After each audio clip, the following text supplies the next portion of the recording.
ঘুমাইলাম একটার সময় বাসায় গে একটু ঘুমাইলাম, এবার চেতনা পাইনি। গোড়ার লোকাইছি করিস কি কাদা দেখো আগা মাথা মেরিছে। ওই জায়গাতে কাঠ পোকা কনে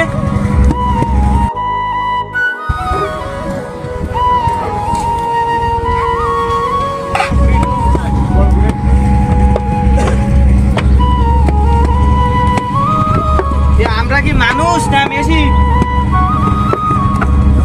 আর কোনদিন ঘুমবো না ভাড়াই। শ্রদ্ধা আমাকে বলিস কি তোরা ঘুমিয়েছে অধিক মাটি ছেড়া টানাই গে। কষ্টের পরেই আছে সুখ, কষ্টের পরেই আছে সুখ। আমাদের জীবনে সুখ বেশি, কষ্ট কম। কয়দিন না খেয়েছিলাম, কয়দিন বিপদে পড়ছি, কয়দিন ডাকাইতে পড়ছে, এক মাসের মধ্যে অসুস্থ থাকি কয়দিন আর সুস্থ থাকি কয়দিন, এটা হিসাব করে না। অসুস্থ যে ছিল খালি এটা খেয়াল রাখে, আছে না নাই? তার মানে ইন্না মা'আল উসরি ইউসরা, দুঃখের পরে আছে সুখ, মোটিভেশন, প্রাণটা আবার উদ্বেলিত হয়ে ওঠে। তাই